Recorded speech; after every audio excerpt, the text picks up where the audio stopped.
This is my audience. Good afternoon, ladies and gentlemen. My name is Jeff Benson, and on guard. Today we're going to talk a little bit about the basics of fencing. I've personally been a fencer for the past 4 years and have participated in several tournaments. And so I would just like to impart you guys some of the knowledge that is found in the sport of fencing.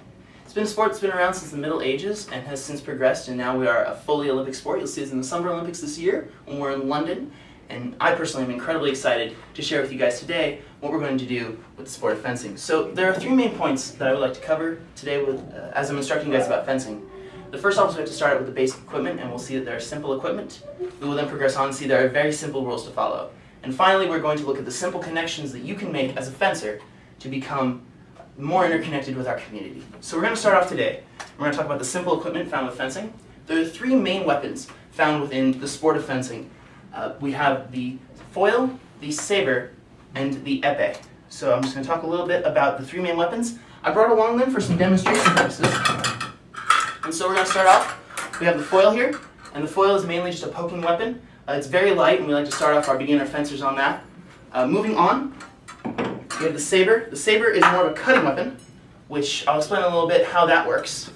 And that is just a lovely thing. It's personally my favorite weapon. Finally, we have the epee, which is a heavier version of the foil, you can think of it as. And we'll get more into the differences as to why the weapons work the way they are. Moving on, we also have safety equipment that's found. I didn't bring some of that along for demonstration purposes, but there is a mask that we have to wear that is required by the United States Fencing Association and the International Fencing Association. To protect fencers, we also have to make sure that they wear jackets called a lame, and then there's also pants and shoes that go along with that to complete the ensemble.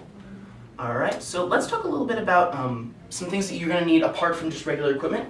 We have the fencing strip, which is otherwise known as the Piste.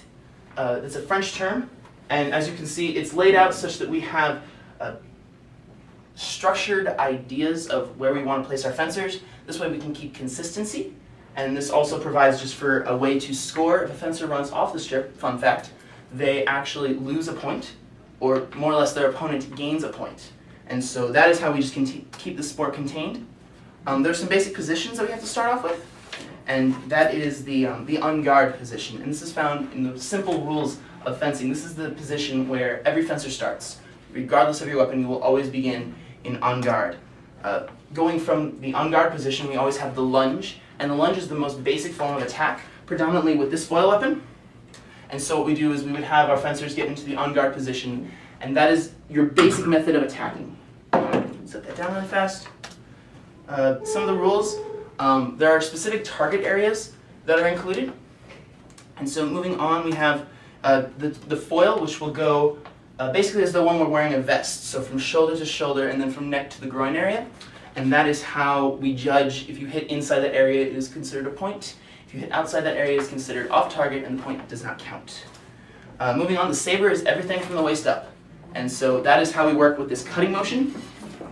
As you can see, what we would do is we would come in and that would hit everything from the waist up. Finally, the epee, which is the most challenging of all the weapons because it actually has the full body as its target area.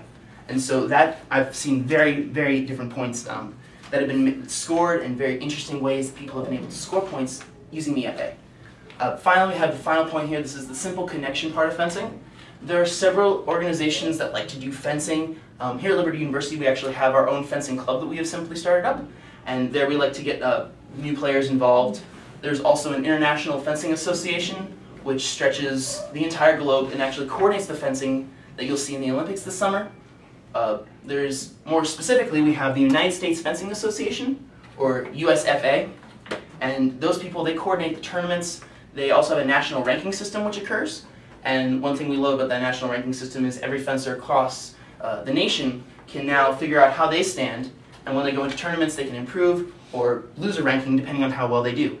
I would like to thank you all very much for being here today. Again, my name is Jeff Benson, and these are my works cited, and I am excited for how you guys can take your fencing skills to the next level. Thank you and have a good day.